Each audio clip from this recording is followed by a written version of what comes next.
Welcome back to the channel, where my goal is to share my kayaking adventures with you guys, but sometimes that includes some of these tips. And I think today is a pretty cool video that I'm going to give you guys the juice on my 4-rod kayak fishing system.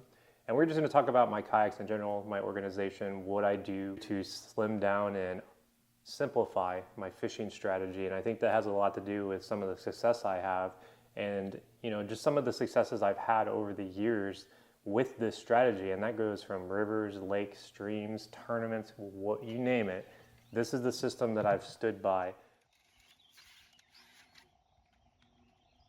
So I recently asked a bunch of you guys on social media how many rods you bring with you, and you would be blown away by how many people said 6+. And you'd be even more surprised how a lot of people said 10 to 12 rods. And having fished a lot of tournaments over the last 3 years, I can tell you that is accurate. Now I know in a tournament you want to have options, so a lot of people overpack for stuff like that. I totally get it. But today we're going to talk about my 4-rod system and my 2-tray tackle system that I've adopted to simplify my fishing approach. In fact, not only does this work on rivers, I have used this in actual tournaments. My most recent tournament on Lake Guntersville, I downsized to just 4 rods and I covered those exact bases that we're going to talk about today. And I actually did fairly well in that approach. I didn't feel like having more rods would have helped me in any way. I caught quite a few fish, 40 fish on day 2, and I had a blast. So this 4-rod approach isn't going to handicap you in any way, but I think it will actually help you focus on the things that are working without having a big jumbled mess in your kayak, boat, whatever you're on. So let's get right into it. So let's start first with tackle, because that is the thing that I think most people go overboard. Obviously, with the way things are these days, you can bring 1, 2, 3, 4, 5, 6, 7 rods. And this is the small black pack. This is the small one. This is 13 by 13. This is the one that doesn't hold as many rod holders. The one I'm sitting on right here, you can get like 12 rods on that. I think it just kind of goes to show you that a lot of people instantly think, well, I need this big one right here. I disagree. I think that the best black pack that Yak Attack makes is this 13 by 13. You can get everything you need to be successful. It works great on the rivers. It has enough space for tournaments, has space for your batteries. Now, will I run this? Sometimes. When I fished on Guntersville and I was really unsure what I wanted, I did bring this bigger one. When I fished Possum Kingdom, I did have this bigger one. So if you are a little bit more unsure and you just think you might need that extra space, I see the logic in that. I'm not denying it, but in my eyes, there is no better crate than this 13 by 13. And the way I've got it set up is I've got 3 rod tubes on each side, 1 on the back, and then a GoPro mount. So I actually house my GoPro battery in here so that I can record all day, which is a completely different video. But when it comes to tackle, the reason why I can get away with this is because I have what I like to call a 2-tray system.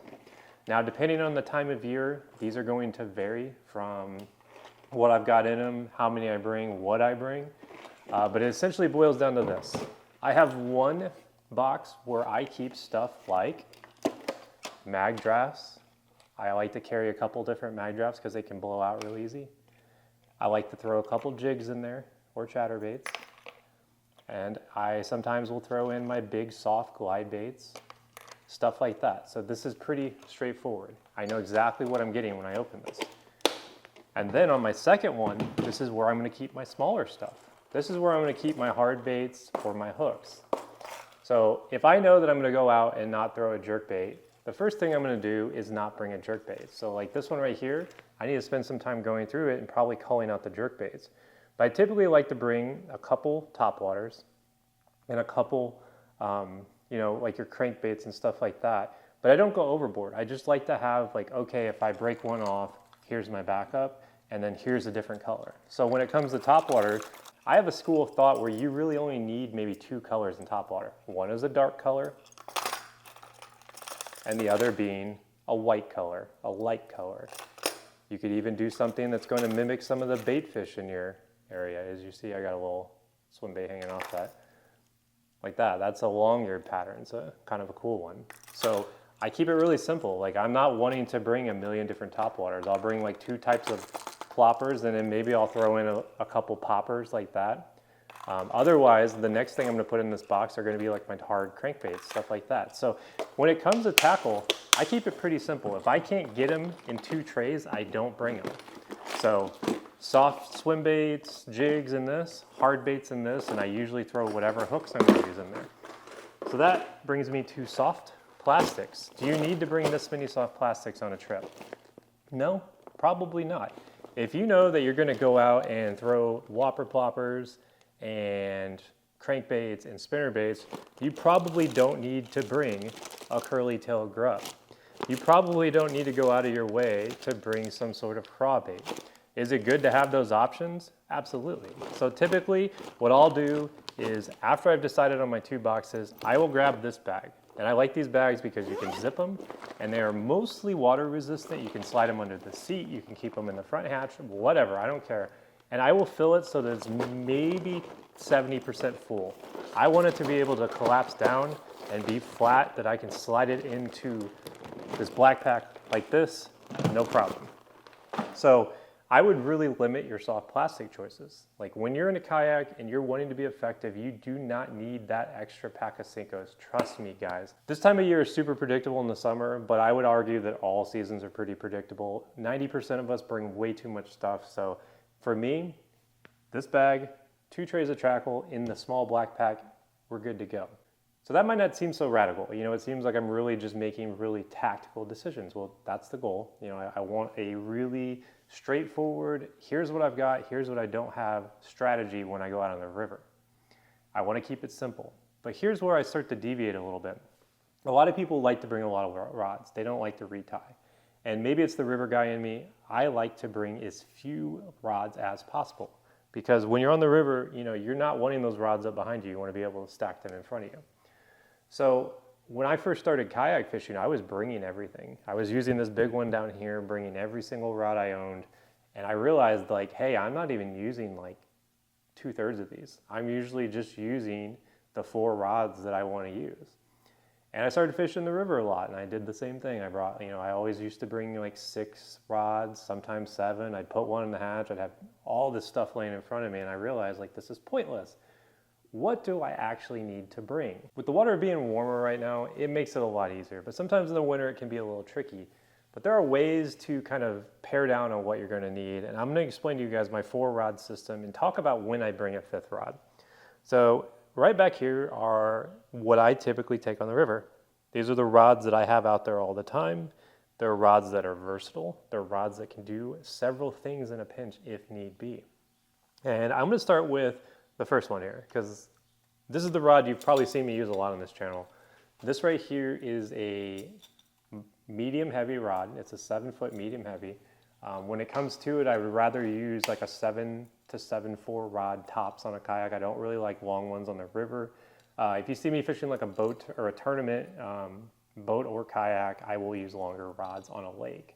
But when it comes to the river, I'm typically using these shorter rods because it makes storage a little bit easier. It makes it easier to cast under trees. But this rod, if you've watched any of my videos, you know exactly what it is. This is an older G Loomis rod. This is an 843 MBR, and the MBR stands for mag bass rod. And that rod is notorious for being a really versatile rod.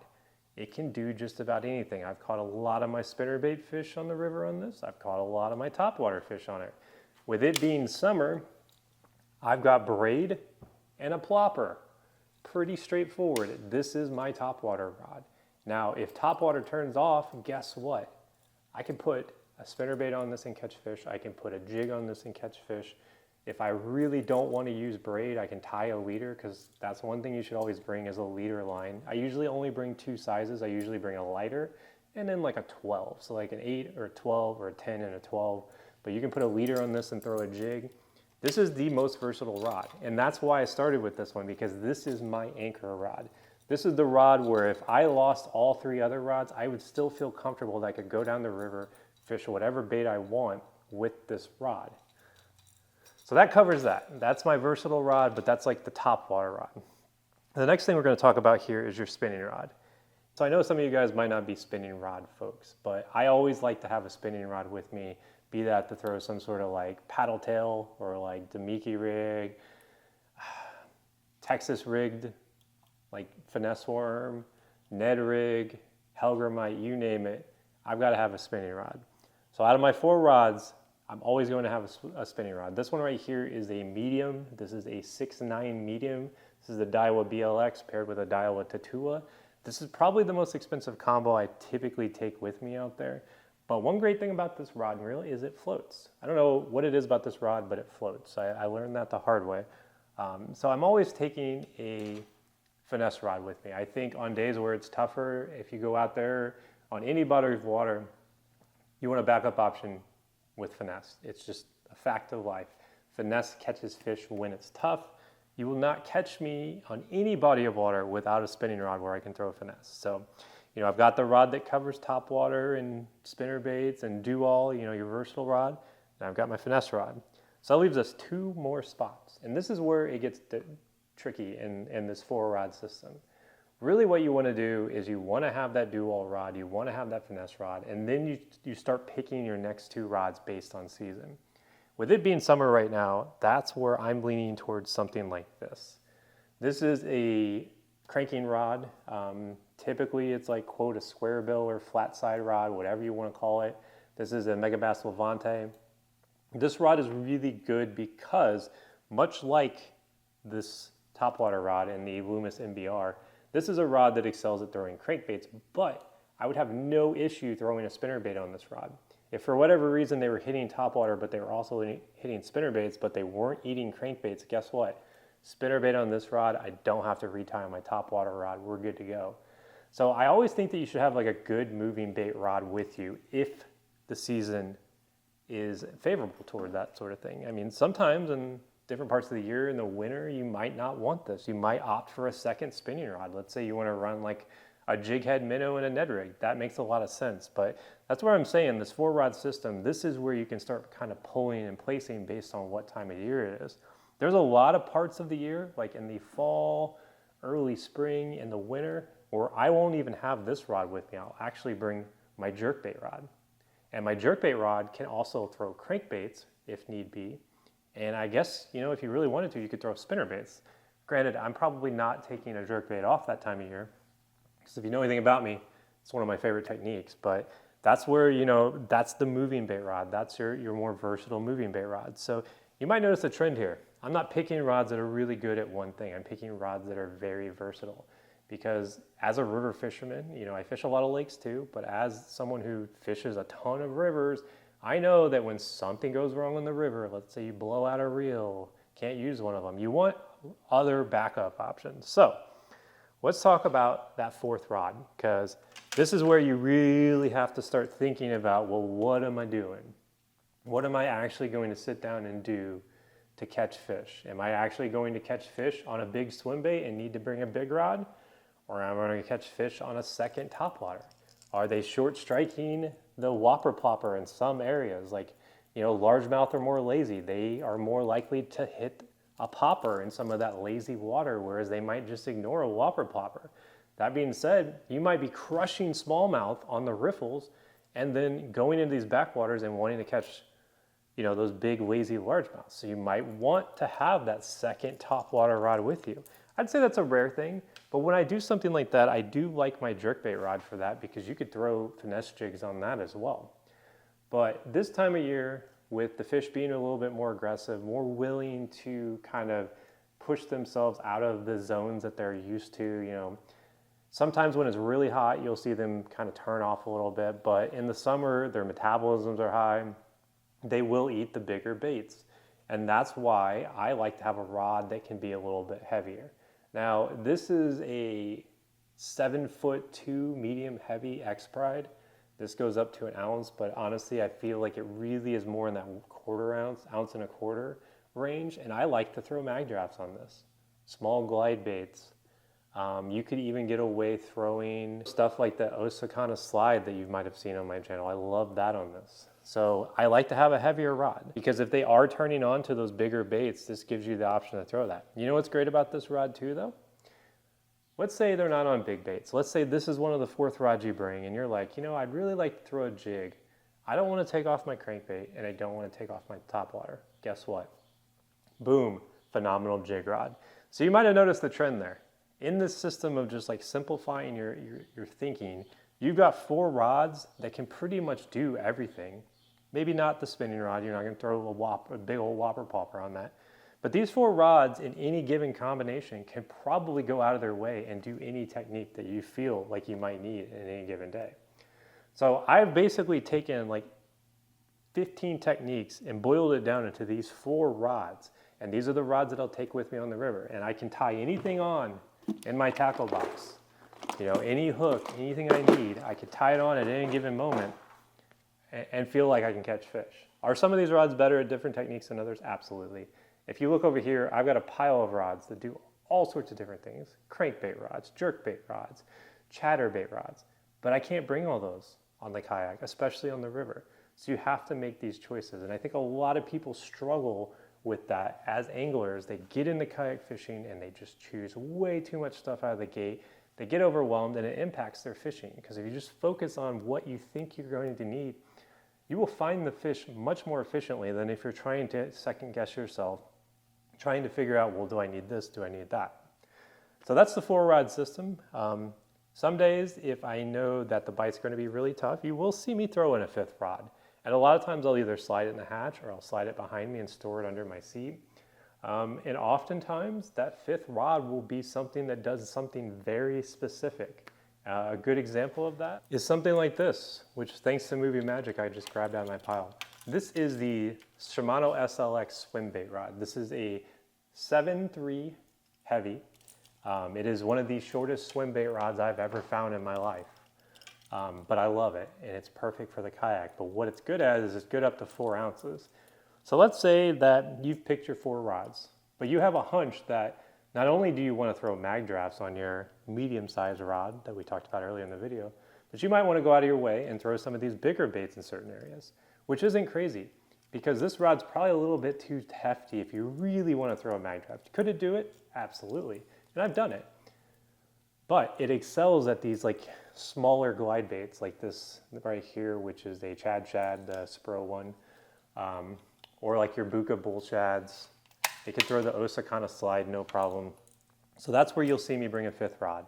If for whatever reason, maybe I want to bring a big glide bait rod, this is the rod I bring. So that's kind of my 4 to 5 rods. I know I cheated a little bit there. So let's talk about storage and optimization on that a little bit. I keep it super simple. I am bringing this 13 by 13. I am not filling it to the brim. You can see in there, it's kind of chaotic. It never changes. I have a scale, I have pliers, I have leader line, and GoPro batteries. That's it. Other than that, the only things that go in there are going to be my 2 trays. They slide in right like that. And this, I'll either keep in there, just like that, slides right in, because like I said, I keep it flat, and I'll close the lid. Simple as that. Now, you might ask yourself, where do you keep the stuff you want easy access to? Well, that's the beauty in these, which are the new, I want to think they're called quick packs or whatever. These are made by Yak Attack. They're basically like little black packs, but these are great that if you want to just throw a couple baits in there that you might throw, like right now I've got this Nessie in there, I've got a topwater, I've got some really random stuff. I got like a Ned head, some Sharpies, because if you're fishing tournaments, Sharpies are important to have. And then I'll bring something like a spinner bait, stuff that's harder to get into those 3,200 packs, stuff like that, Sinkos. So if you want to bring some random stuff, this is where you can literally save some space. And I literally just either slide this under the seat or it goes in the hutch of my Shoalie. So pretty useful little gadget. I think there's logic that if you feel confident that you can get away with just the 2 trays, you're not filming like I do and you don't need a GoPro battery, you could go without the black pack and actually just go with 2 of these and probably take everything you're going to need within reason. So that's kind of my system. It's pretty straightforward. I use a small net, I use limited gear, and I just focus on what I know is going to work. And if I need to make tweaks throughout the day, I use just the rods I have. I don't stress out that I don't have a chatterbait rod, because guess what? You can throw a chatterbait on your less dedicated rod and it'll probably do just fine. Now, would I prefer to have my chatterbait rod like that if I wanted to throw a chatterbait? Absolutely, but that's just not the way it works. You have limited space, especially on the river, and this simplified fishing strategy works for me. By keeping your tackle selection simple and just focusing on those key areas and paying attention to like water conditions, seasons, and stuff like that, you're going to increase your chance of success by keeping those things just stress-free. You're not worrying about your rods tangling behind you. So I hope you guys enjoyed this video. Thank you for sitting down and joining me today. This is something that I get asked about a lot, so I figured I'd tackle it a little bit. This works for me. I'm sure there's going to be a million of you guys that are like, oh, this is how I do it. I like to bring 15 rods, no exception, which is totally fine. If that works for you and doesn't bother you, keep doing it, guys. Do what works for you. But I think something that I've learned throughout these last 10 years of kayak fishing is just simplify your approach and you get success. So thanks for joining me, guys. I'll catch you next time. See you later.